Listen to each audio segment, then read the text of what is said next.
গত মাসে ডাক্তার দেখাচ্ছি সিএমএসে, তখন একটা ওষুধের লেগা এই ওষুধটার দাম অনেক, এক পাতায় 300 টাকা ওষুধের দাম, এক পাতায়।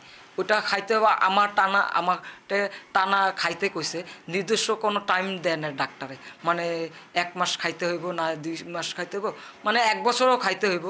এখন টানা যে টাইম নিয়েছে, মাসে ওষুধ লাগে, মানে অন্য অন্য ওষুধ মিলে মাসে 6-7 হাজার টাকার ওষুধ লাগে। আমার সব কাগজপাতি আছে। এখন ওই ওষুধটার লেগে আমি 3 দিন ঘুরছি, দিছে এই 250 পাওয়ার ওষুধ, 500 পাওয়ার ওষুধ দেয় না, আর একটা দিছে এই 15 দিনের ওষুধ, আরগুলো দেন। এখন এই আমি বলছি, স্যার আমি ওষুধগুলো আমাকে দেন, আমি তো কাল এই 2 দিন পর তো আইতে পারবো না। কয় তুমি যে ওষুধ যা খাইবা ওষুধ খাই দিবনি। আবার কয়, ওনারা বলে আমার কাছে ওষুধ নাই। আর ওই বড় স্যারের কয়েলে বলে কি তোমাদের কাছে ওষুধ নাই, বাইরের থেকে কিনে আনতে আমাদের দিতে বলছে, ওনারা তা করে না। হ্যাঁ, মানে উপরের থাকা নির্দেশনা থাকলেও তারা হ্যাঁ ওই কমান্ডার স্যার, আমি এই ওখানে ইনচার্জ অফিসার হলো কাশেম ভাই, অনেক ভালো স্যার। আমি ওনাকে বলছি আমার এই ওষুধগুলো লাগবে, আমার কাছে টাকা পয়সা নাই, এই ওষুধগুলো তো বাইরে তো অনেক টাকা দাম কিনতে হয়, এই 1 পাতা 300 টাকা, এখন তো বিভিন্ন ধরনের ওষুধ খাইতে হয়। তবে ওরা স্যার বড় স্যারের ফোন দিছে, এই বড় স্যারের ফোন দিছে, বড় স্যারে কইছে ওষুধগুলা এই বাইরের থেকে কিনে না আমাদের দিতে বলছে।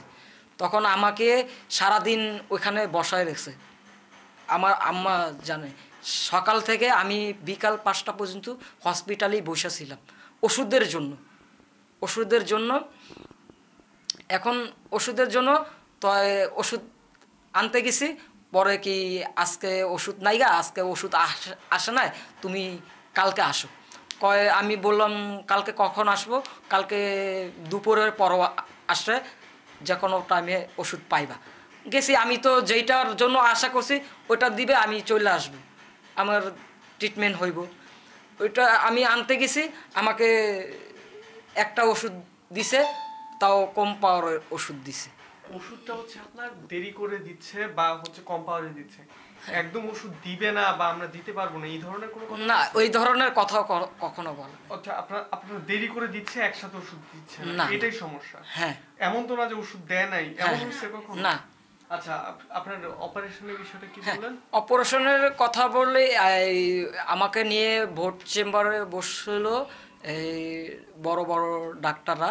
আমি বললাম কি আমি তো অপারেশন করাতে চাই, অপারেশনের ডেট সব দেওয়া হয়েছিল, মানে ডেট দেওয়া নেই, আমার সব চেক আপ করে আমার শারীরিক অবস্থা সব কিছু ভালো আছে, এই খালি ডাক্তারের তো ডেট দিলেই অপারেশনটা আমার হয়ে যায়। আমি যারা অপারেশন করাবো ওনাদেরকে সিগনেচার নিয়ে এসছি, আমার কাছে ওই ছবিটা আছে, মানে কাগজটা নাই। তখন আমি বোর্ড মিটিংয়ে বসলাম, ওনারা এই ওষুধ লিখে দিল, এই 2টা ওষুধ, এই যে এই না এটা না, একটা প্রেসক্রিপশন লিখে দিল, এই 2টা না 3টা ওষুধ দিল। ওই ওষুধটা এই আনতে গেছিলাম, ওই ওষুধটা দেয় না, আমি বাইরেতে কিনতে হয়েছে। আবার অপারেশনের কথা বললাম, এই বললো তুমি অপারেশন করাইলে তুমি এই মুহূর্তে তোমার অপারেশনটা করানো ঠিকই হবে না, তুমি মারাও যেতে পারবো, এবং কি তোমার কথা বন্ধ হয়ে যেতে পারে, এবং কি এই সর্বশরীর প্যারালাইসিস হয়ে যেতে পারে, এখান থেকে তোমার সর্বশরীর কন্ট্রোল করে।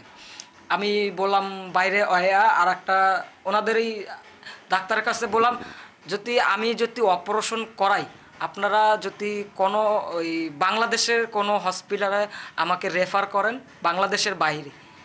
বাংলাদেশের বাইরে আমাকে উন্নত মানের চিকিৎসা দেওয়ার জন্য রেফার করেন, আমি যদি কারো মাধ্যমে যাইতে পারি, হ্যাঁ আমি যাব।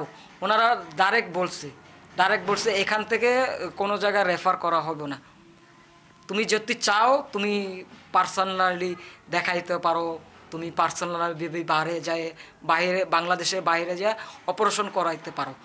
ওনারা এই দায়িত্ব নিতে চায় না।